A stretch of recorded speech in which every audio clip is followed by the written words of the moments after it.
you can see here where we're placing our setting blocks to start with. There's no exact spot you have to do it. Just make sure they're roughly evenly spaced. Also, quick note, when lifting the glass up, you should have someone on the ground. When they lift it up, they need to lift it up in the direction that it's going to be handed to you. So one person should be on the ladder who is going to lay the glass in, should not have to try to configure the window. The person on the ground needs to hand it in the direction where the white is facing up, and whatever the bottom in the wall ridge, the rafter bar, the wall bar is going to be, just have it already facing the way it needs to be. Okay, so we're stopping to show you here real quick. We have 4 pieces of glass in. Now, the sideways strip in the middle is the muntin strip. Now, it needs a cap that goes on top of it. This is the muntin cap. Looks like this on the underside. Now, we have to put that glazing tape on both sides as well. This part that fits in on top, you can see the screw holes. It will receive the screws that are about 3/4 inch on this one. And that is what is going to create a compression to help stop water from coming in between those cracks of the glass. Now, once these are in first, then what's called the glazing cap or the rafter cap will go on, creating its compression on top of this also. Some siliconing will be done, but it will be minimal. So let's go ahead and put this on, and then we'll put the rafter cap on as well. We'll move on to the next one. I don't see that. Right there. Push down now.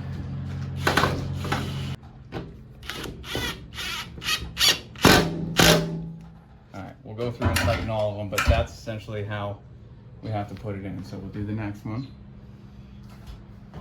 Yeah, you're just gonna want to get up and reach over, pushing down.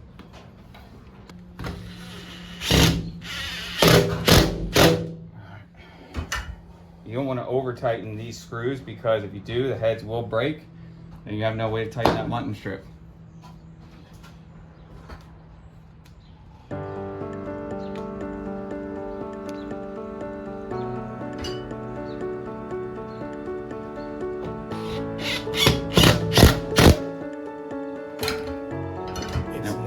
And with these compressions, you don't, granted, it's compressing glass, so you don't want to over tighten.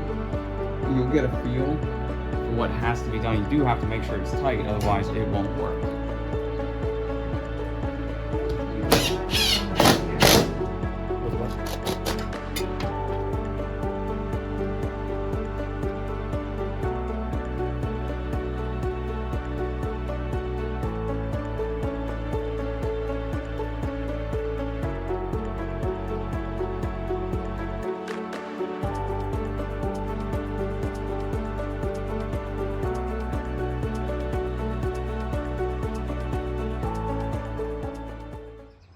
We're gonna snip those ends to be flush. We're gonna put it up in there, right there, and then we're gonna mark where we're gonna cut it off here, which is pretty much halfway onto this wall bar. We'll make a cut, and we'll be good. All right, so let me get my pencil. We'll get my snips, put it up there, take it.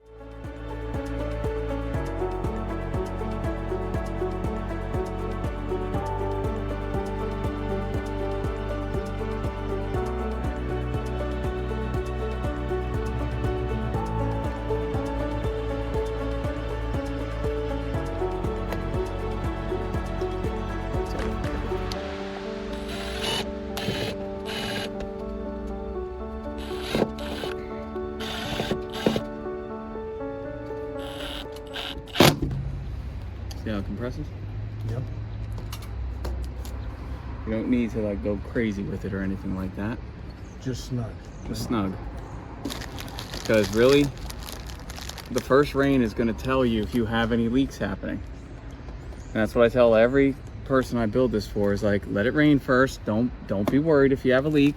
That's the easiest way to test what needs to be tightened without actually over tightening. Do you ever not finish the inside before a first rain?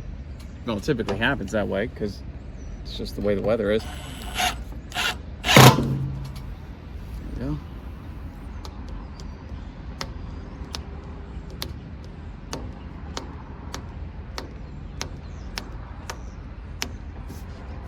Not that that matters, but I just like doing this. Have it flared out. Yeah, I like it that way. It looks better.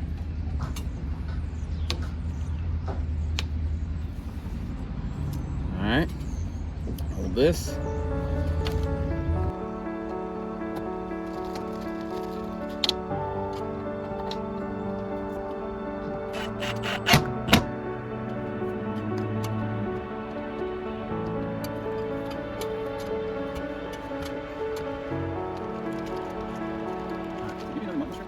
There you go. All right. So as far as walking on a glass roof, as I said before, Four Seasons says you should not do that. Okay, I've also talked with other installers, and you know, how else are you going to be securing these? So I think they have to say it as a manufacturer for their liability reasons, which makes sense. But the reality is, when we've done a lot of repairs, when we've built sunrooms, we definitely try not to walk on the glass. Now, I know some people said it's strong enough, they can, and honestly, this glass hammers nails, so I know it's very strong.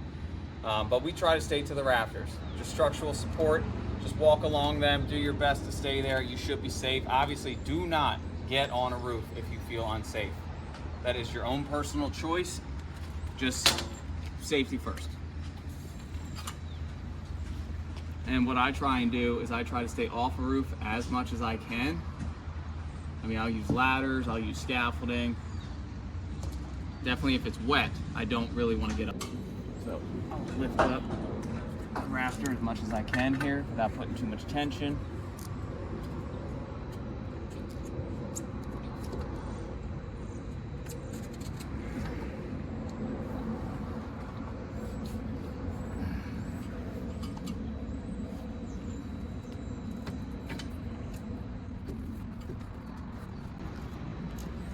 There. Now I know that's in place where I want it to be. So, drill please. Thank you.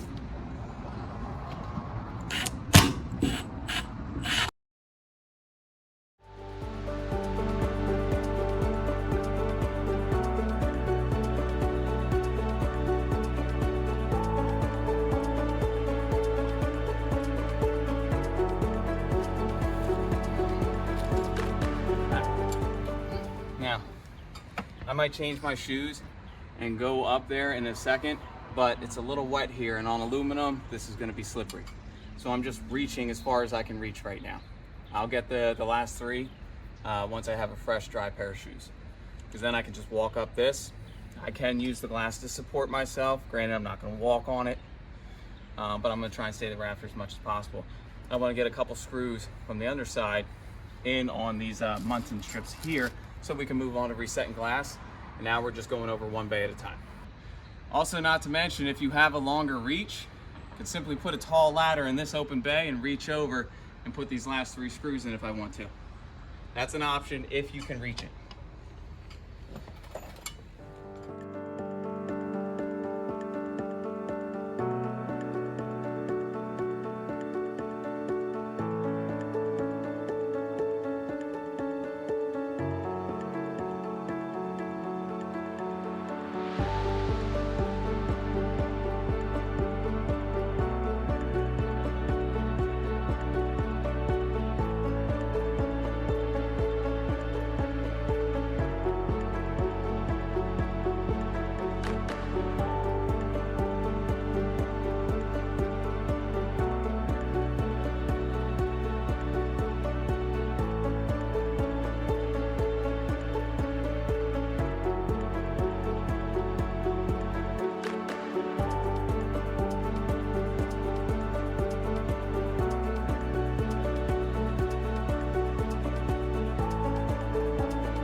When you're installing these, you got a ground man who's prepping everything. And they're just like, all right, get it all ready. That way when you're up here, you do less of this up here.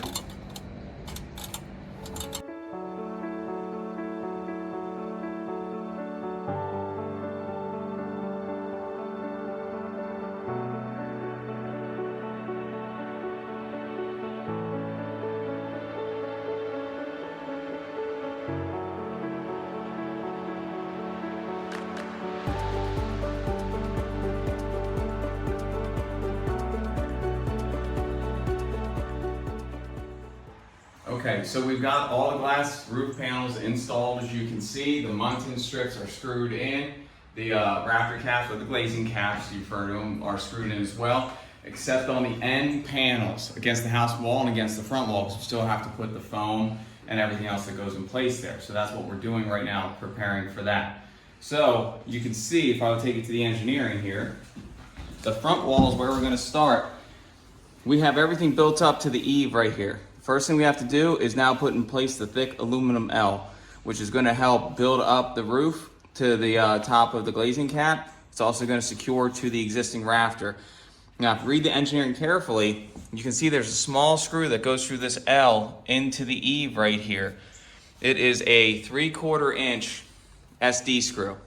That's what it looks like. It's self-tapping. However, I like to mark out and pre-drill my holes anyway on the L because it is thicker.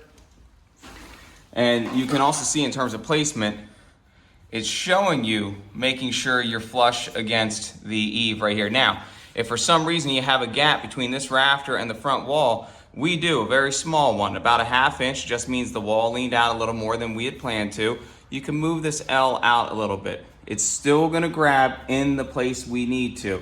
You're just trying to avoid getting in the electrical channel here. That way the electricians can run their wire with no problem.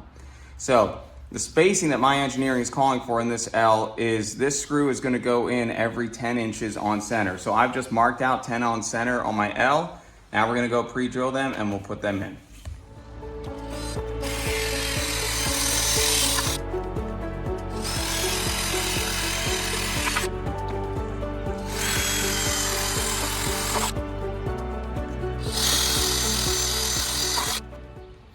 All right, so we have this pre-drilled 10 on center. We're gonna go ahead and put it up.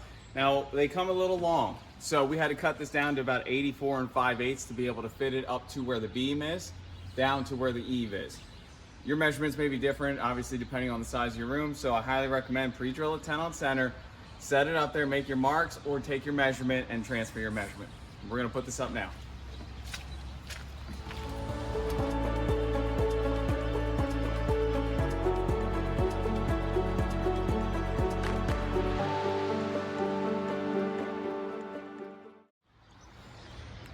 Just want you to see, sitting it right along flush side of the beam. That way from the inside of the room, everything is covered. All the way down to my eave clip down there. So it's all gonna attach.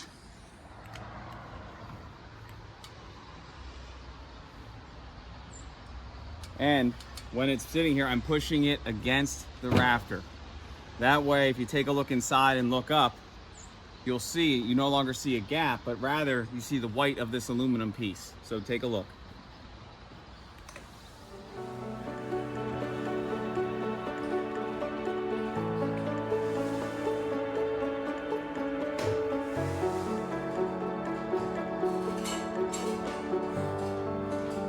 Once we screw this into the rafter, which is what we'll do first before screwing it down to the eave, it will seal up that little bit of daylight right there because it's loose.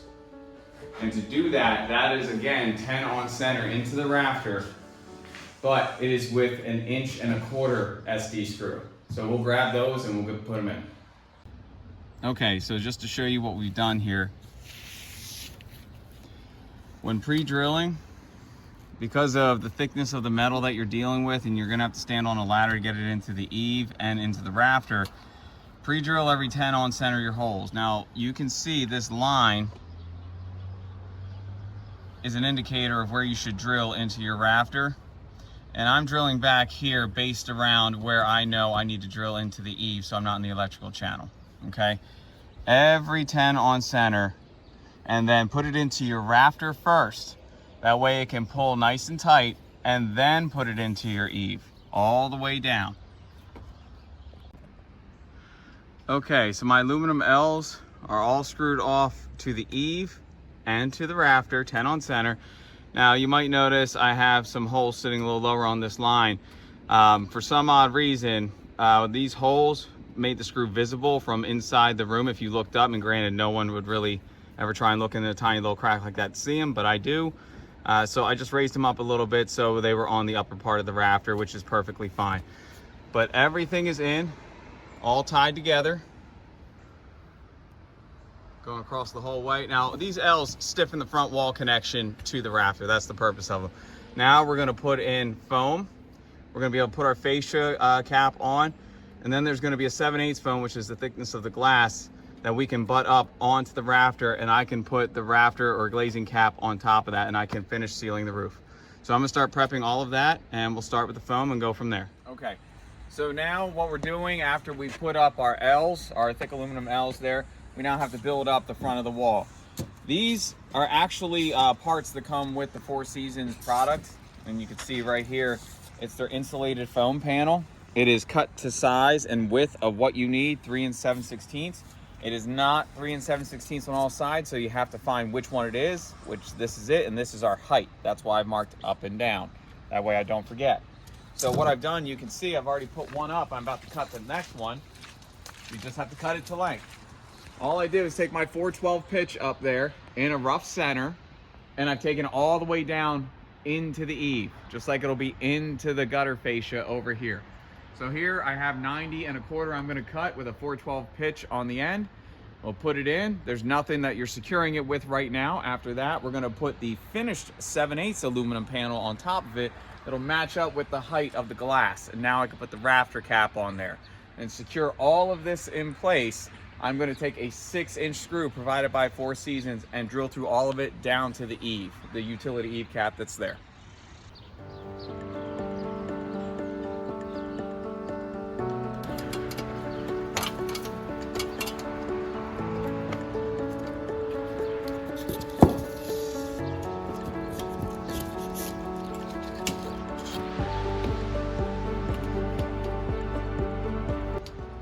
What's going to sit the next thing is going to be my foam on top of this, my finished aluminum covers.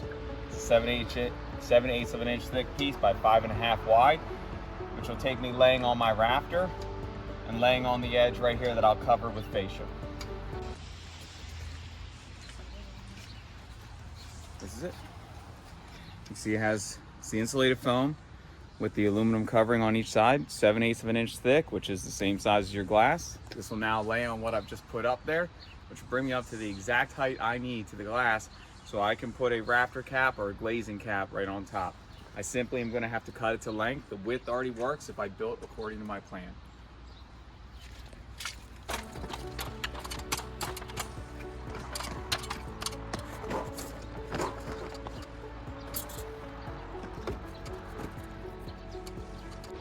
I'm just gonna mark, just like it would glass, where I want this to go.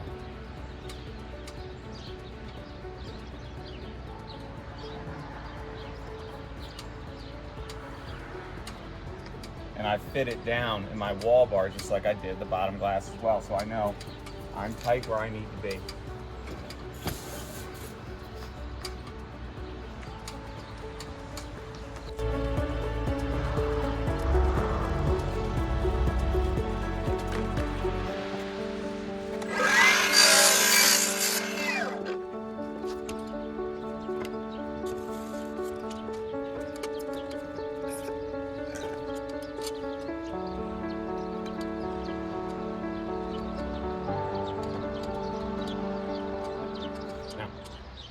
You'll notice this hangs out further than this.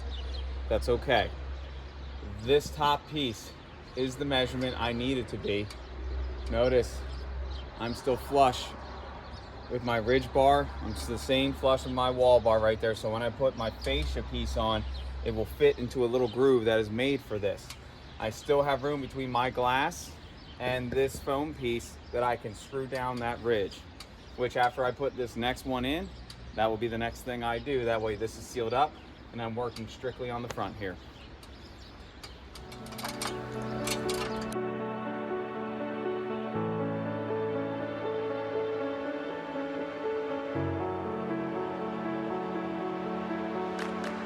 I'm gonna get some bushings and just set them in while I'm on the ground here. Get my screws ready, and I'm gonna go put this in so it seals up the last bit of glass on the front wall to the foam I just put in.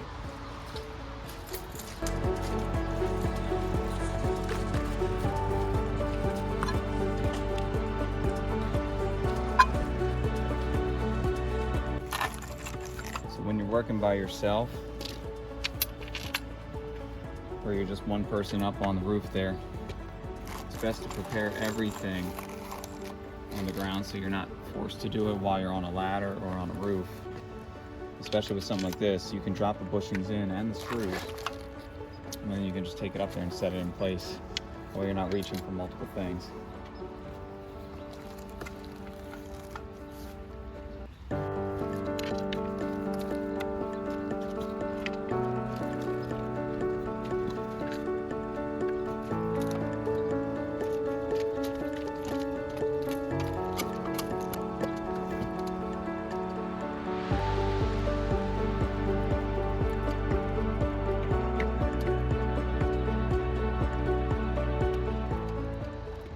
Okay, so we ended up putting the 7/8 foam at the front wall where we needed to, and we got the rafter caps or the glazing caps secured on tight, so that should be watertight right there besides silicone. Before we go ahead and put the front fascia on, I'm going to do against the house wall another 7/8 foam that has to fill for that build out that we did to put the first rafter in place. So this will sit on the other side of the rafter. Then I'll put an L flashing with a either a counter flashing or just sealing underneath siding, and that will waterproof it once I put the rafter or glazing cap tight to this and the rafter against the house wall. So I'm just cutting this for a length, 89 inches. I made sure I put it on a table saw and made it 1 1/8 out, which is where I want it to sit. And you'll just know those measurements based on your engineering and just based on where your rafter is placed. You just have to do the math and see what that is. But we're gonna cut these to length, put them up there in position, secure those rafter caps down, and then we'll work on the flashing.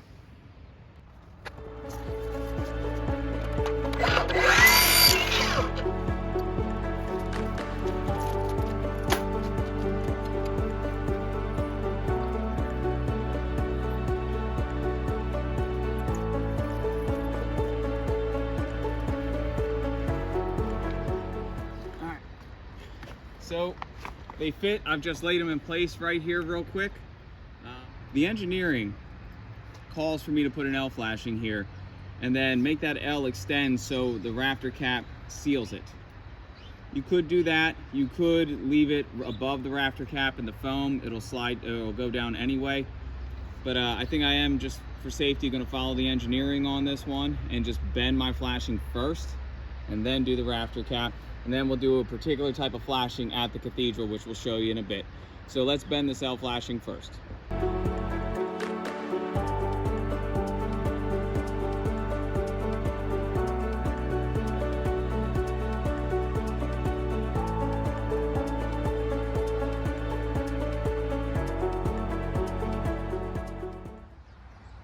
Okay, so we have our L flashings for the roof of the house wall bent. Now they are longer than what I need, so I'll trim them to the length that I'm going to use up there. What I am going to do is essentially put the 6-inch side against the house wall, 1 1/8 right here over onto my rafter. Now you'll have to determine your own measurement based upon what the local code is for how high up the wall they want. Ours is 6. Also where it lays on your rafter. If your rafter is further in, further out, you just got to make that adjustment so you can still screw down the rafter cap next to it. So we're going to put these in one on each side. They're not going to overlap at the peak. We're going to have to do a separate piece for that is going to overlap both and run water on the outside of this down. So we're putting these in place right now. We will nail them in, which will eventually get covered as well with either a counter flashing or flashing tape underneath our siding and Tyvek. So it should be plenty waterproof right there. But we'll run this end all the way out, if you can see over here. You're not going to because it's tarped, but we'll run it out to the top of where the gutter is going to be. That way it won't end prior to where glass is. So you want your water to be able to run freely off of the roof. So we'll go ahead and put these in place and start working on the next step.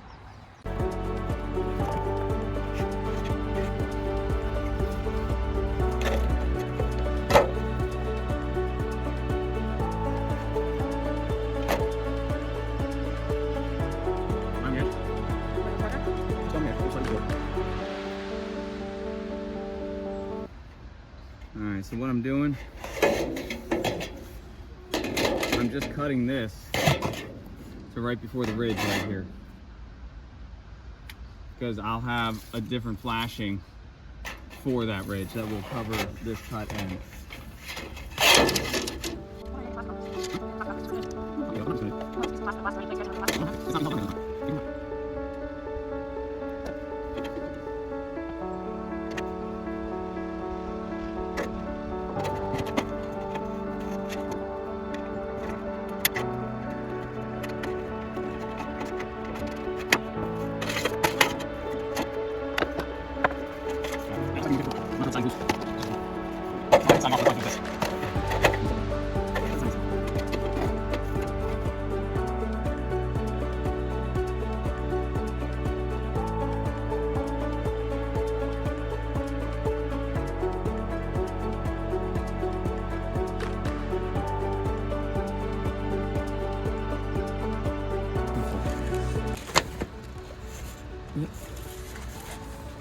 So you see,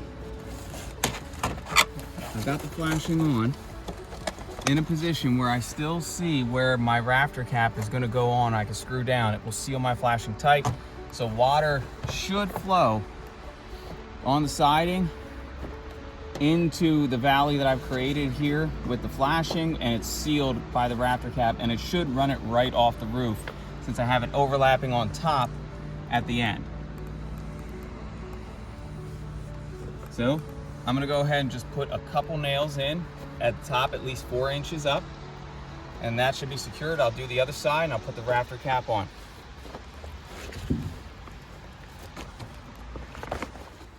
Yeah, go. By the way, just a quick note. Obviously, if it's wet outside, you probably shouldn't be on a roof. It's my personal choice. I'm choosing to be here on the roof today doing this. However, some safety tips. Try not to stand. If you can just sit on an angle with your pants, that's likely to have a better grip than your shoes, especially when it's wet. So all I do is I sit on a rafter and I work from there.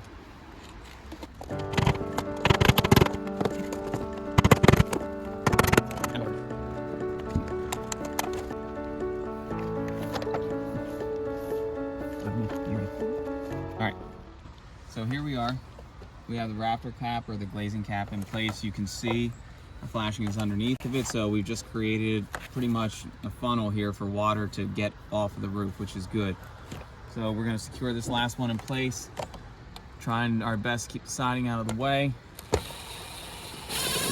You know, finding the placement of this can be difficult because you can't lift and you can't really see too much.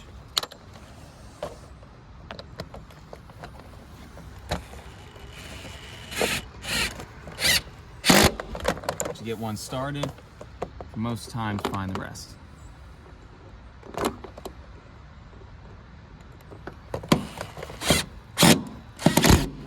we go. You see how it creates that suction on the side there?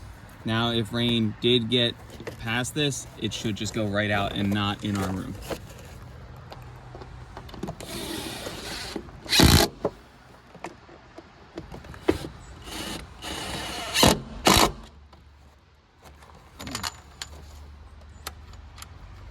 And by the way, there are caps that go on these glazing caps. They're beauty caps that cover these screws.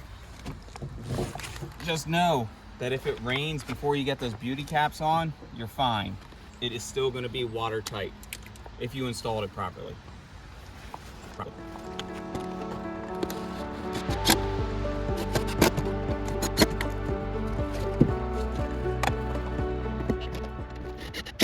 So one of the steps you want to do earlier than later, but it depends on what your weather's like. If it's raining, while you're building this, rain will get into certain aspects of the Four Seasons product. You want to drill your weep holes. Remember that sill channel, it's a way water gets channeled, but it has to have a way out. If it doesn't have a way out, it typically will find a way in.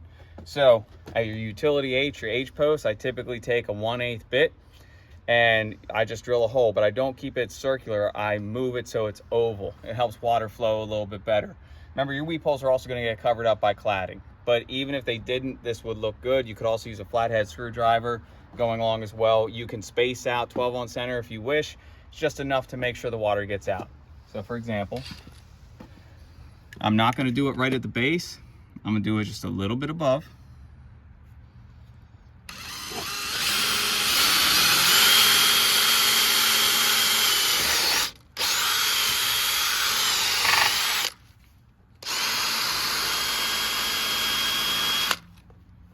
you can actually see water starting to flow out because it's been sitting in there. It needs to have a way to escape, okay? So that's what you want to make sure you want to do. That way you can avoid floods in the room. Also, having your weep holes in place and it rains when you have your room up, it's also going to tell you if you have any leaks that aren't just because of your weep holes. So pay attention to that. Make sure you do these. Okay, so we're about to cut the front fascia that is going to cover, and just to show you where we've left off, as you can see, like before, we have the roof in place with all the foam necessary, everything like that. So what we do now is we go to cover that. This is where we're looking at the gable fascia. Looks like this. This is the model again, the Edition 365 from Four Seasons Sunrooms. You can see where the 7/8 foam will fit here, and the other build-up foam that was roughly 3.5 will fit in here. This will come up a little bit. It helps hide anything on the roof. Also, with the ridge in the center, it's going to help hide that as well. So they send it to you. You still have to cut it down. So what we're going to do to get an exact cut first is we have to cut it on the pitch. Our room per our plans was a 412 pitch. However, make sure, depending on how you built it, if you had any kind of adjustments there, all you're going to do is we can either put it as a degree on our miter, which is 18.43 degrees, or you can take a speed square, put it on your pivot point, and what you're doing over here, you see these common tables, okay?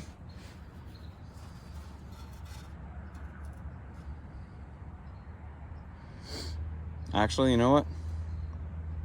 I made the wrong mark, so I'm just looking at it upside down. The common rafter for 412 pitch.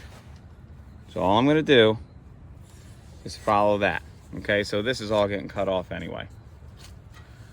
And I'll just confirm that's the correct one by putting on 18.43 degrees, 18.5. I'll know where I'm at. This is the first cut I'm gonna make, and I'm gonna test fit it to see where I fall. The other end, I will not have to cut on an angle. I just, a basic plumb cut, because what it's gonna do, it's meant to come down straight and cover my opening all the way to the gutter fascia up there. So let's go ahead and cut this first. We'll put it in position and we'll see where we lay and if we need to trim it further.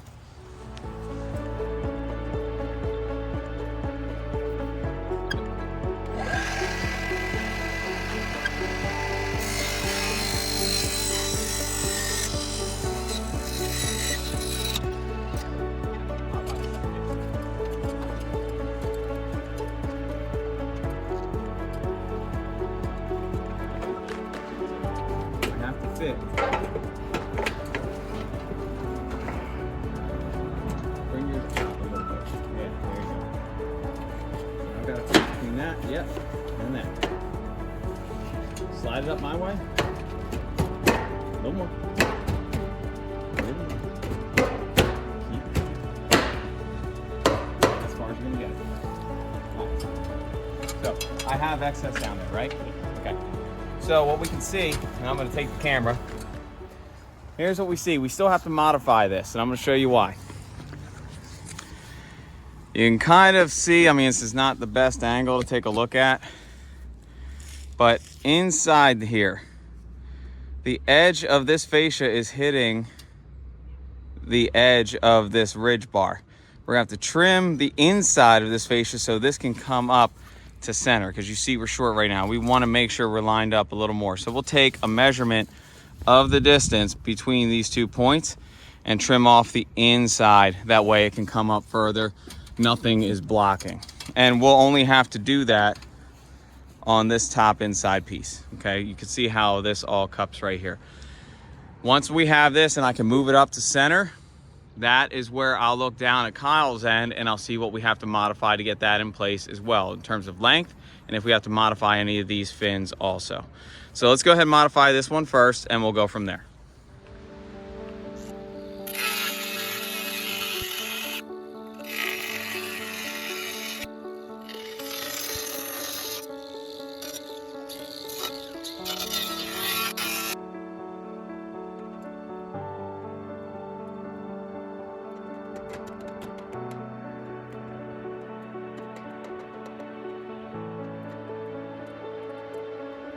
So here's what we're looking at.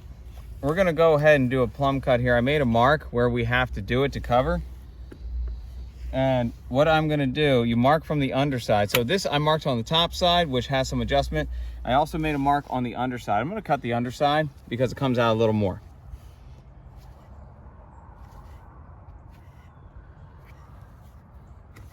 Okay. So I'll just pop this on a miter saw. I'm just giving myself some guides here.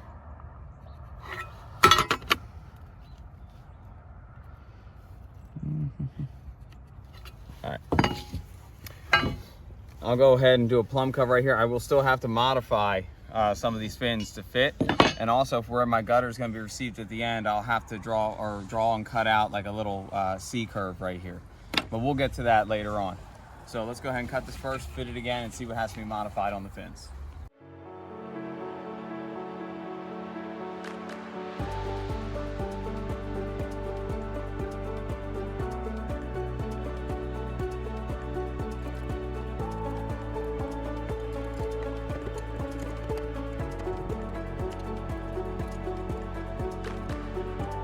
All right, now I'm going to cut the second fin on the inside so it fits inside the gutter fascia.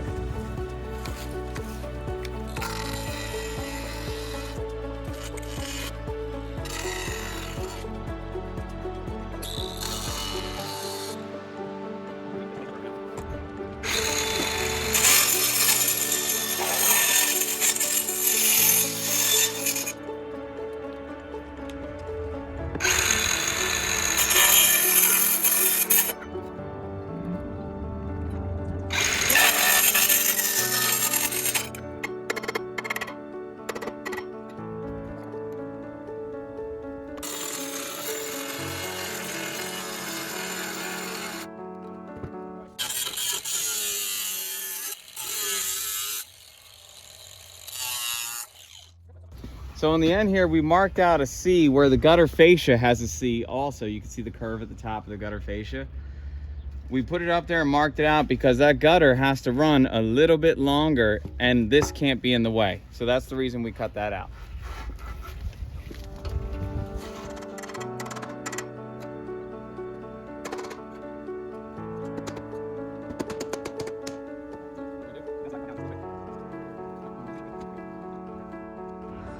Okay, so we have our fascia cut all in place. As you can see, we even cut out the C curve for the gutter that's going to go through right there.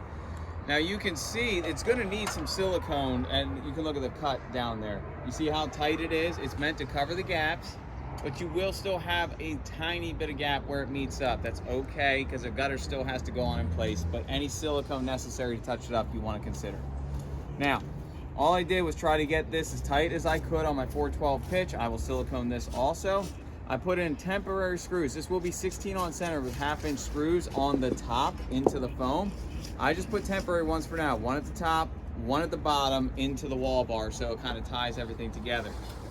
What I'm gonna do now, my next step here is I'm gonna put the ridge cap on that is gonna hold my crest and finial. It's just simply a piece that I'm gonna run from the wood back there all the way to the front here to cover the gap going into the house right here, or the sunroom. That way water can't flow. Water will hit this, flow off, and flow off my roof. So I'm gonna measure and cut this to size, and I will screw it in place. Before I do, where these ridge bars butt up back to back and I see a thermal break, I'm just putting a very thick bead of silicone down the whole way, helping prevent water from coming in here as well. After that, I'll begin to work on my peak flashing over here. We'll show you how we put that together to make sure our house wall is watertight. So as I said, I'm gonna put a giant bead of silicone right down the middle here. This might take you a bit. Just keep going at it.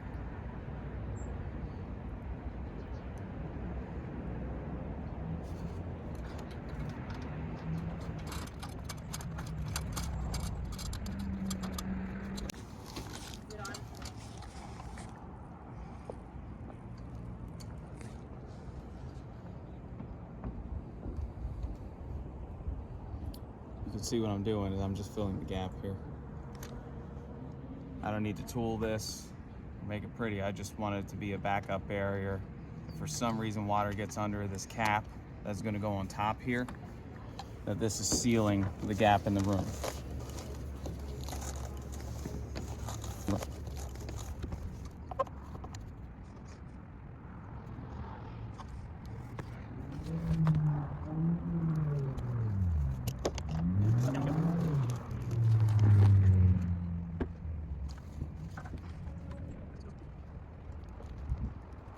We're going to put the ridge cap in place. This particular ridge cap right here also has a track that is going to hold the crest and finial.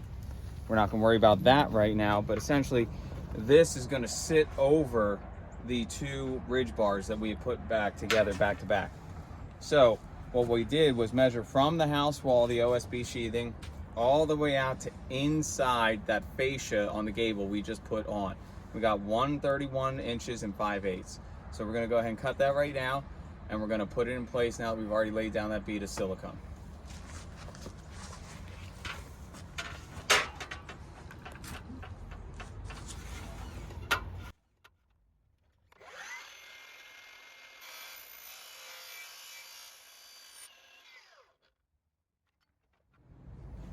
So then we're just going to lay this in place where we have. Take it all the way back. Now I will have to lift that siding back there so it truly hits at the OSB, but it's roughly in place where it needs to be. You will notice there's going to be some spots that will have to be silicone. It's perfectly fine. This is the way it's meant to be built. It just is. But water management, so if water hits here, should run over onto the fascia and run down off the roof. Any kind of holes here will get silicone. That way water can't backtrack and find its way into the house. So what we're gonna do, we'll move that siding. We'll go ahead and put a temporary screw in place. That way we can begin working on the rest of the peak flashing over there. And then we'll start screwing everything off. That way outside here we'll be done. One quick note also, when putting on this cap, it will have a tendency to either go side to side, okay? So what you're gonna wanna do is find the side that favors, put a level on here, make sure it's level. Because if you put it on a side that just feels right, it might be shooting off when you put that crest and finial on there. So make sure it's level. That's pretty much it.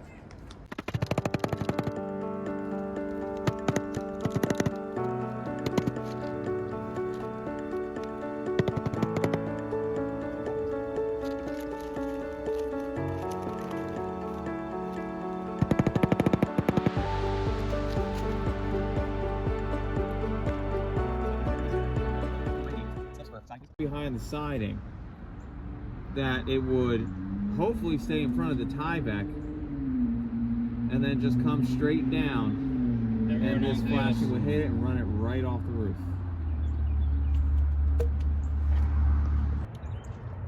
Okay, so I'm putting temporary screws here in the bridge cap. So all I've done is make sure that I'm level where I need to be. And you put them in roughly right here on each side. The spacing, look at your engineering. Just gonna go ahead and get mine in where I need it.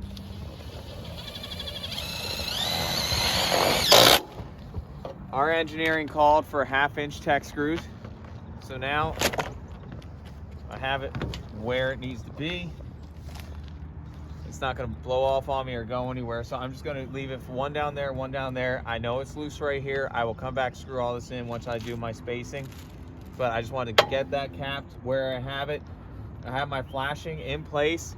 Now, because it's such an odd shape, my flashing is not gonna be perfect around that. But what's gonna happen is with my siding, I'm gonna be able to cut my J channel around it, cover all of that. So the flashing is to really stop water from potentially getting in. So now that that's done, we're gonna start making sure we have everything screwed off. We're gonna silicone the windows and we'll be good.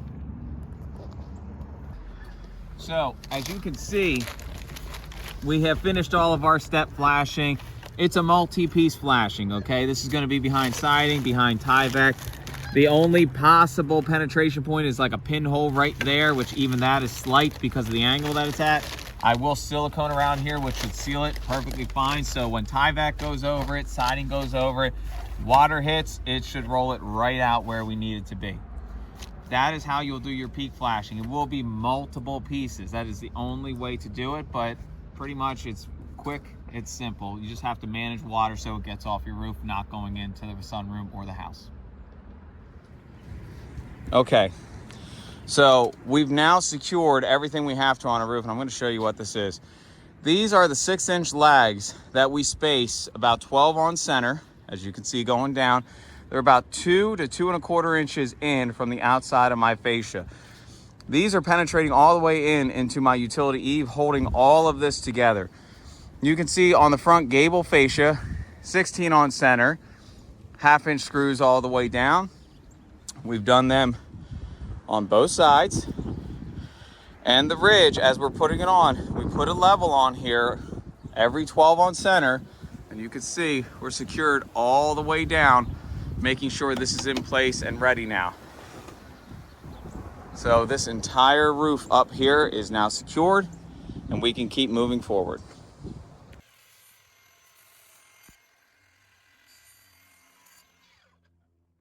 So, cutting vinyl cladding. Especially in the cold, but in any weather period, when cutting it on a miter saw, it can be grabbed by the teeth and go pop. Okay, so it's something you always have to be aware of. Cutting very slow is the key. Also, making sure your cladding is as warm as possible is the key. When it's very cold, it's more likely to pop as well.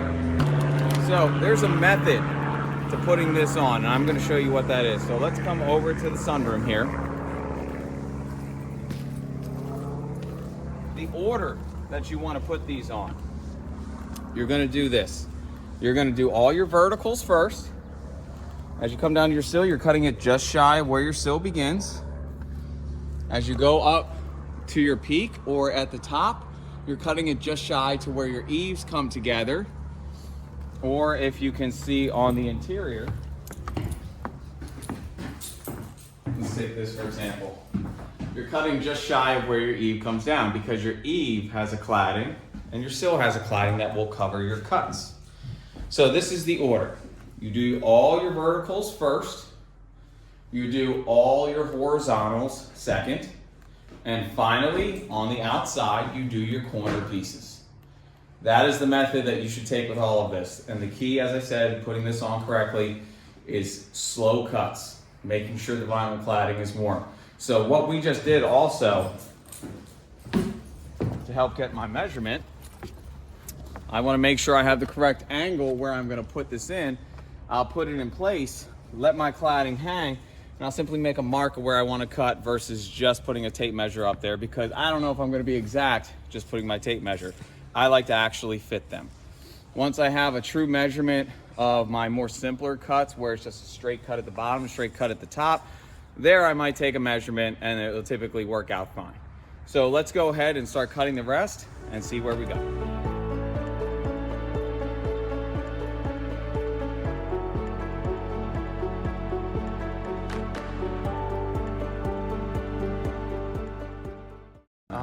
So all I'm doing is fitting this in right under where my eave, my utility eave finishes, because I'll have a cladding here that will cover this.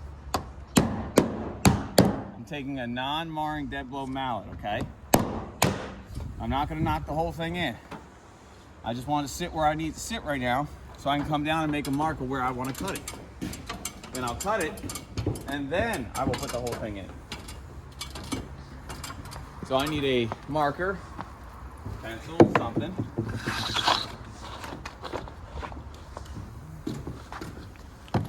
And it should be in my pouch, please. You can see it's very cold here and there's actually a little bit of ice on here. So you want to put it in the sun, let it heat up a little bit. It's going to make your cuts better. It's going to make it more flexible. If it's not flexible, it will crack very easily. So I'm going to mark it to just above where my floor sill is. And this might even be a little long, but let me cut it long first. I can always trim it. So I'll pull it out.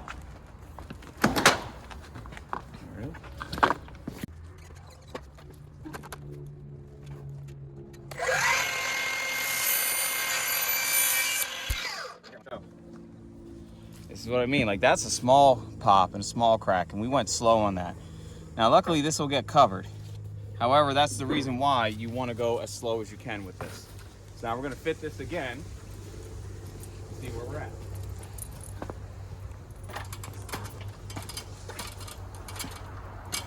Can I see a mallet, please? Thank you.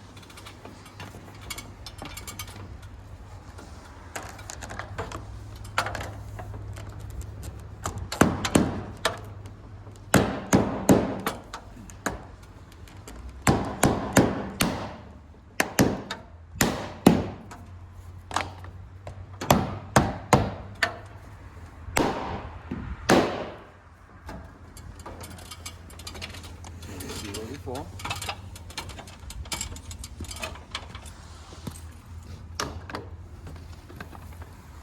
All right, so I'm a little long.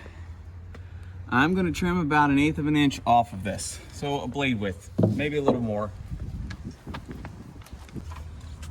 So you can see I'm sitting just a little bit above here. I'm actually gonna pull it down because I have room at the top to pull it down, but this would be fine as well. This would get covered. And I had a little chip off come over here, as you can see when I was cutting it.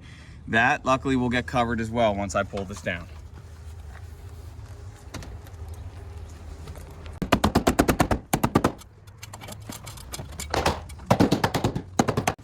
Now you wanna make sure using a non-marring mallet, okay? Just a dead blow mallet. And when you hit it in, just one good solid hit. If you have to go a few, fine, but if you give it enough strength and the right hit, it'll go right in. You just work your way in and you have your finished result. Remember, do all your verticals first and then you keep moving from there. Okay, so what we're doing here as far as the cladding goes is the Edition 365 model from Four Seasons Sunrooms. It has vinyl cladding for all the H's, utility H's where your electrical goes, your sill tracks, your eave tracks, pretty much to cover up all the unsightly things you don't want to see that need to go into a sunroom. The All Seasons model from Four Seasons Sunroom, very similar, still has some cladding that goes to it, but it's aluminum cladding. So instead of vinyl right here, it would be aluminum that gets covered. It's a sleek, clean look as well. Your wall tracks, however, and your sill tracks do not have these fins, so it is the finished product. So it's good and bad. One, it's a very nice look. Two, you have to make sure your cuts are where they need to be because you're not going to have anything to cover it if you slipped up. So it really just depends on what you want to see in there. But those are pretty much the differences between the All Seasons and the Edition 365. Really comes down to the cladding. Beyond that, it's the same room.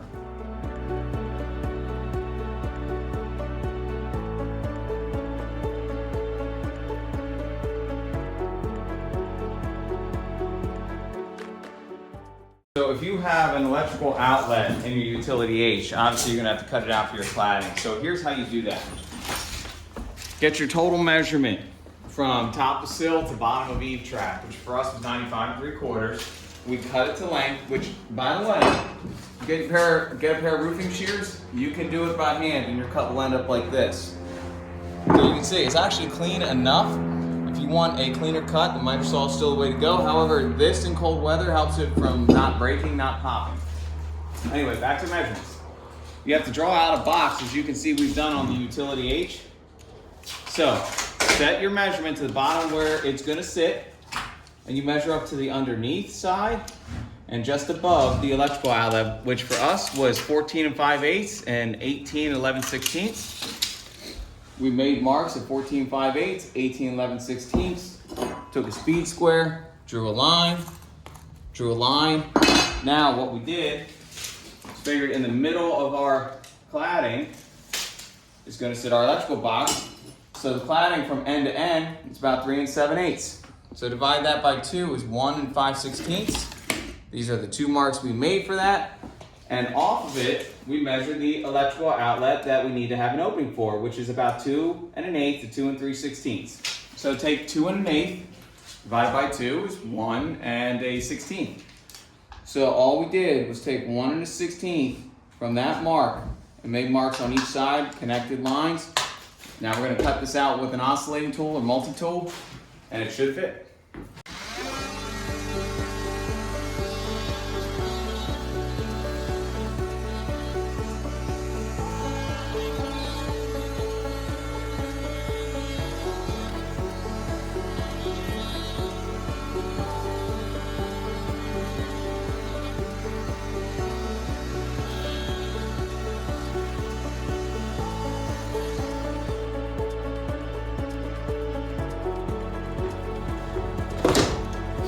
Take a look before I go ahead and knock it in. You can see I'm where I need to be. And this opening and the cut will get covered by the outlet cover that is going to go on here by the electrician.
so a quick note about the top cladding that goes on your inside eave. You're gonna end up having two pieces. It's not one big piece. First piece looks like this, okay? Now you see they have it labeled, inside eave cladding. All right, it doesn't say top or bottom or anything like that, but with that particular shape, and also look at your engineering to see what it's calling for, but in the Edition 365 from Four Seasons Sunrooms, this is the top. This is your eave cladding also, and you see the profile. This one goes in first, this one goes in second, and what it does is overlap it. That way it gives you the distance that you need, and you can see the finished result is right up here.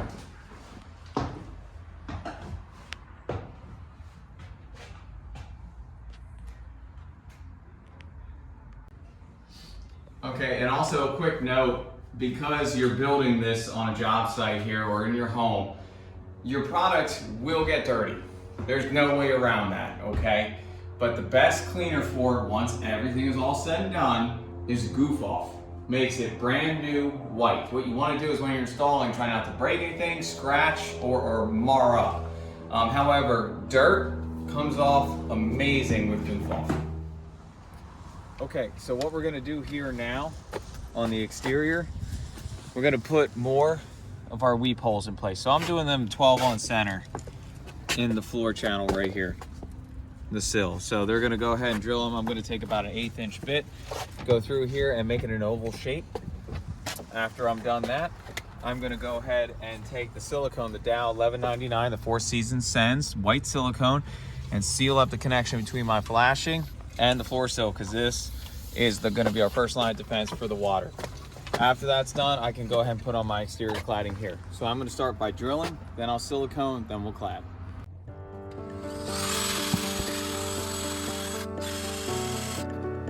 See, we had some excess water in there. Now we're letting it find a way to escape.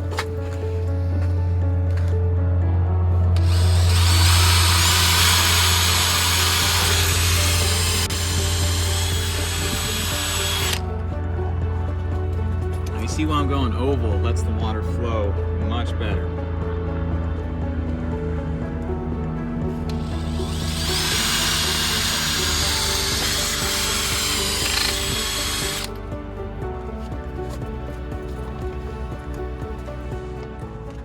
Okay, so now we have our weep holes drilled, as you can see. 12 on center, released a lot of water that was sitting in there. So now you see the importance of weep holes. If it doesn't have a way to get out, it will find a way in. So give it a way out. Now we're going to take our Dow 1199 white silicone, and we're going to silicone the connection. I'm going to come up the wall a bit, and then I'm going to come down the connection along the flashing and the sill. This is going to help keep water out in a big way. Now, I don't want to cover the holes I just drilled, but I also don't need to make this connection, you see the water is pushing out right there? I don't need to make this connection small or pretty. I need to make sure it's effective. This will all get covered with cladding. So that's why you want to make sure it's an effective wall of silicone.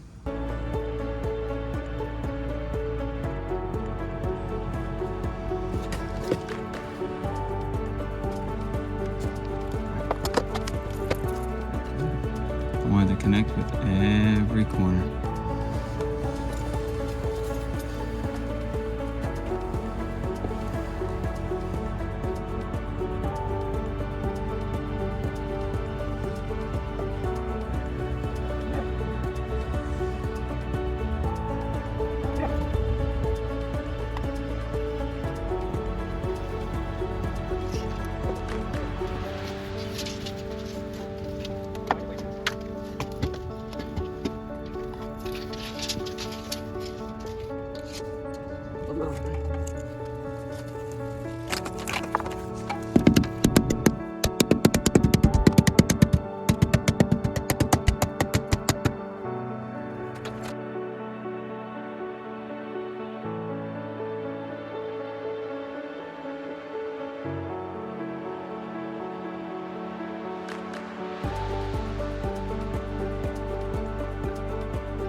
All right, so the end caps at the bottom of the glazing caps, which are the rafter caps, the things that go on top of the rafter, those are in place. As you can see, I had to drill a couple extra holes here just to get this one tight. The original factory drilled hole was not in a position where it could grab very well. You could do that, just take a 1/4 inch bit and then you'll fit the bushing in there and then the screw. We've also siliconed the first rows, and as you can see, you're not looking for a very heavy line. You're coming up about 1 inch or so on the sides of each of these rafter caps, and you're siliconing across the bottom here. The whole idea is that when water runs down, it'll run over and off, not into your room. So we're gonna kind of step up here. Where we have to silicone is the bottom of the glass on this row, the bottom of the glass on this row, which is the top of that Munson strip, and the top of the glass. That way nothing can get in there. So we'll go ahead and do one here and show you how we'll do it. All right, so we're gonna demonstrate over here how we're gonna go about siliconing. And we'll just move this out of the way. I get one of these pads to put my materials on, the way it doesn't slide off. Also, walking on the roof, it's best to sit, much like I am. So we're gonna take a microfiber cloth first, clean along the edge. We're gonna do a U-shaped silicone around the edge here. Just make sure it's dry, free of debris. That way your silicone can adhere the way it needs to. All right, so we have that.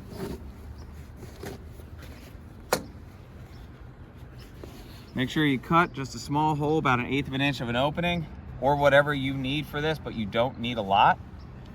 A clean tip.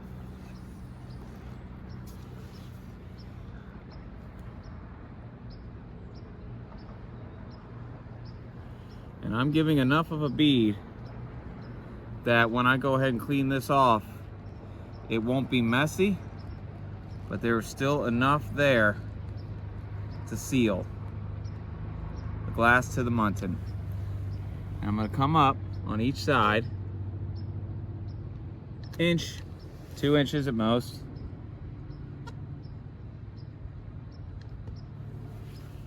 All right.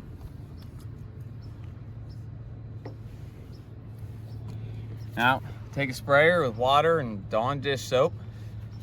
This is gonna help clean it up. Just hit it, a little bit of cleaner. And go ahead and tool it.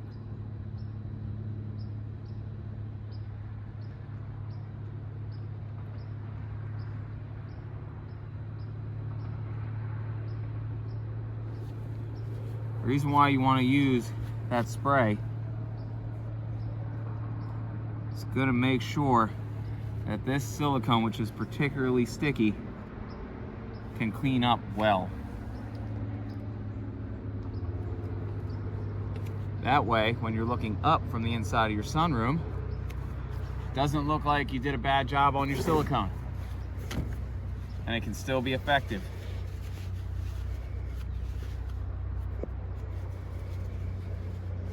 Now I'll come on the top of the Munson strip. As you can see, I'm just picking up that excess silicone. I'm not digging in to the glass or anything. Just riding the top of the white here.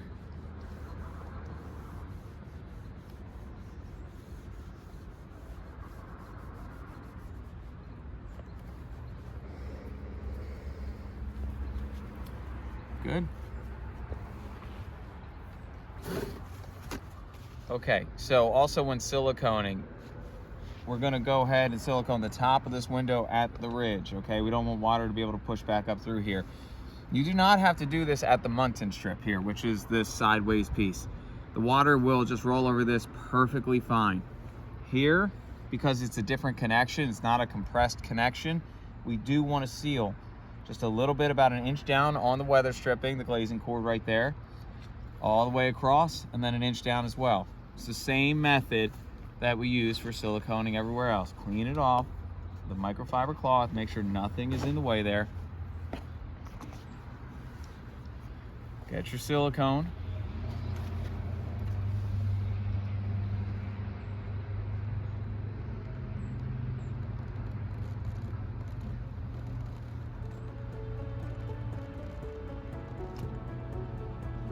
About an inch down. And an inch down. Get your Dawn dish soap.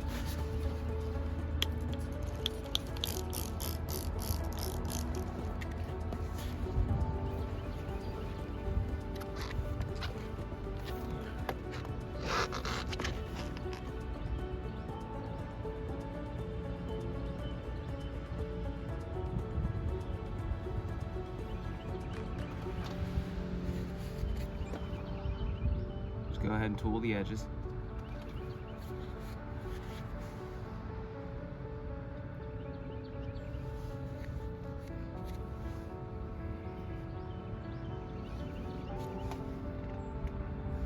Alright. And just double check that you got everything.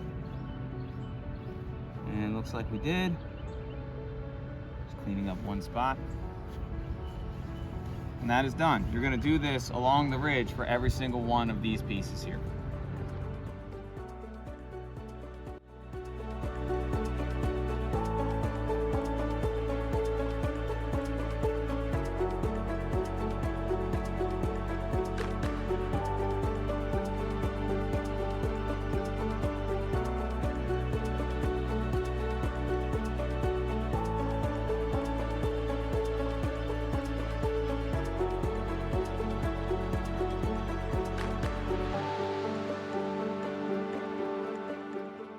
So now that we've done the black silicone along all the glass, that's good. Now, any of these penetrations that we put in with the screws into the foam, and even the screws along this fascia, even though that's not so necessary, I will cover with a dab of white silicone. I will also put a dab of white silicone on this side of the rafter, okay? Just like we did. Just like we did with the black silicone, because we have to complete it. Don't want any water coming in there.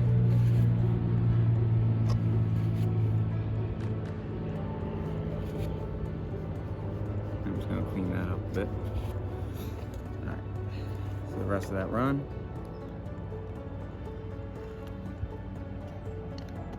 Don't want anything going there.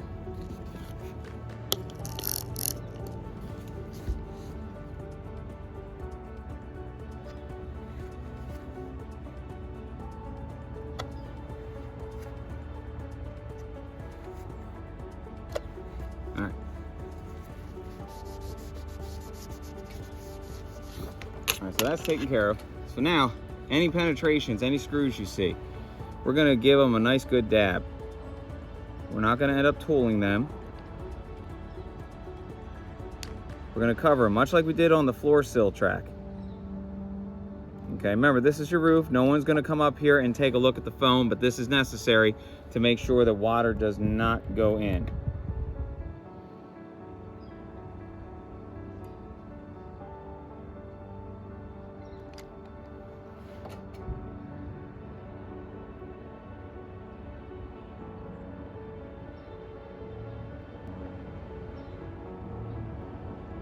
Okay.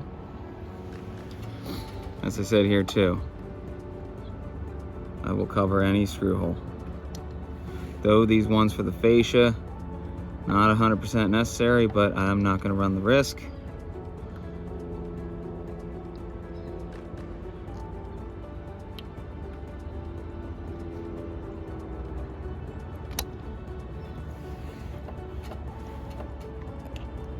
You're going to do these wherever there is a penetration into the room. So you're pretty much looking for screw holes, and you're going to cover them. Okay, so what I'm doing here is I'm preparing to install the crest and finial, which this is the crest, and there's one final post here that's the finial. So this ridge cap that is on here right now, it has a little slot that fits this little T right here. And it sits just above where your gable fascia is. So what I'm doing is I'm fitting it in there. Now I will silicone this down with a big bead of silicone, but what I want to see first is if I need to trim anything. because I get sent in sections of 3 right here, I just want to make sure that I don't have too much that I can't fit my finial, or that I have too little that I push this all the way back and my finial ends right here. I want it to end at the front of my room. So I'm going to keep putting these in place, see where I am, and then I'll remove probably a couple, do the trimming that I need to do, and go ahead and lay my bead of silicone and put them back in. Defecating. Yep. All right. So this crest and finial is optional. You don't have to have it on your room. But the reason that you choose to do it prevents birds from landing on here and defecating on your roof. So it's not a bad option to have. All right. The end over there, I'm hitting my flashing just a little bit. And what I'm gonna do is probably trim my flashing the tiniest bit to move this, and then I'm gonna have to trim the end finial, or the end crest, I'm sorry. That should give me what I need. So what I'll do is make a mark on this one, I'll trim this one, put it to the back, and then I'll put everything else in place, that way they're all even coming up.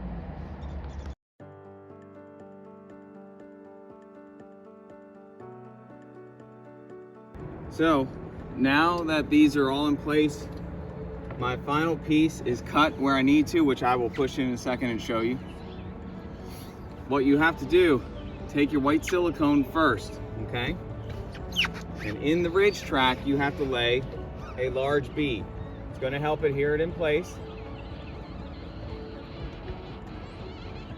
You can do this all at once and then put your crest in, or one piece at a time. That way the silicone doesn't get moved like crazy and build up.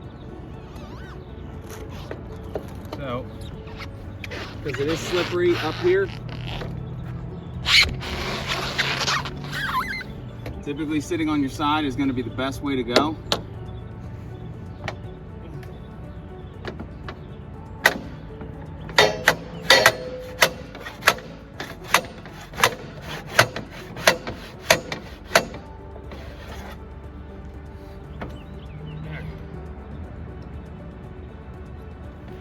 And that just got in place.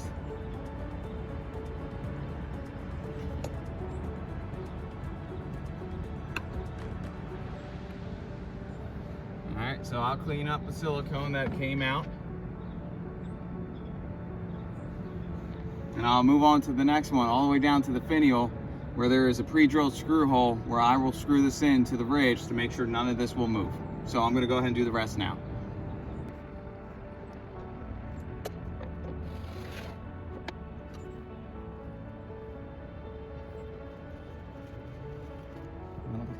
So, because the finial that goes in place is a wider front, it only goes in so far and it overhangs the room.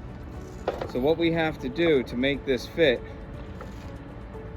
is we make marks where we need to cut back the essentially the cover that's holding it in. And that way when we get it back, then we'll pop a screw in to hold it in place with silicone. So that's what I'm doing now with a grinder and a metal cutting blade.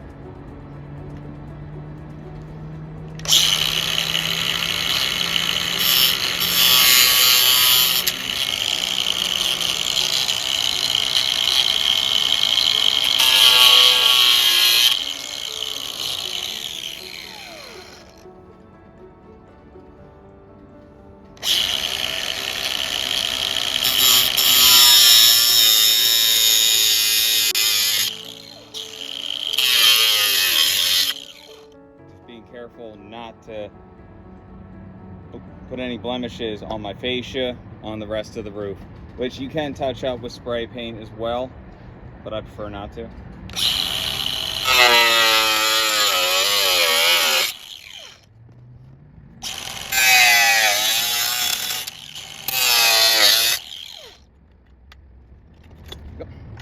I don't want to touch too much of it. See any high spots, shave them down.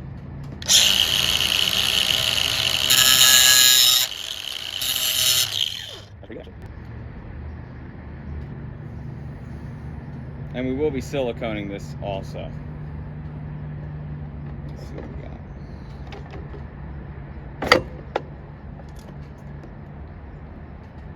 what we have. All right, so we'll go ahead and silicone it in place. We will use one screw that they sent us for about 1 inch and a quarter depth to secure this down, and we'll silicone all around this, and this part will be done.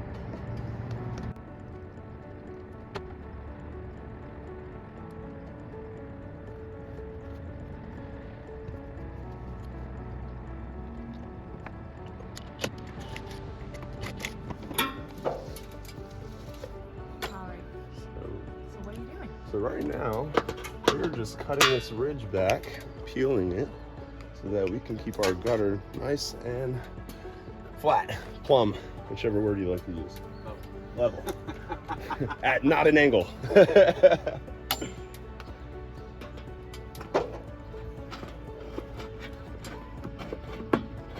how do you determine how much to pull back?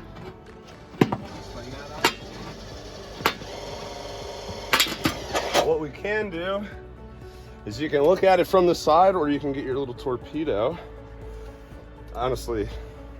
Thank you. What are you doing, Kevin? I am sealing up the gutter with gutter goo and tooling it. And we've already cut it to the length to have 1 inch overhang. And then we're gonna drill a hole through here to run our actual gutter down, a downspout, so we can drain. We just added caps to either end.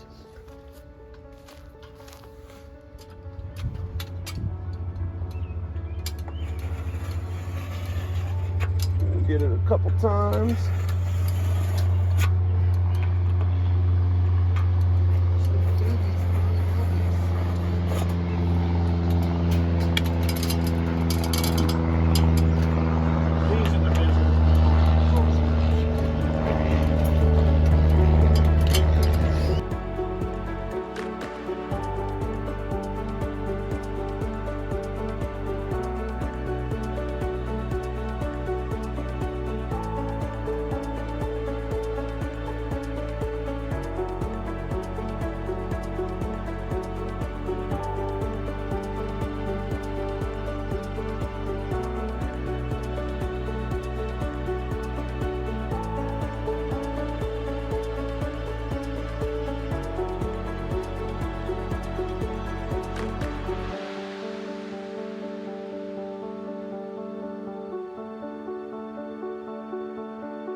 Back.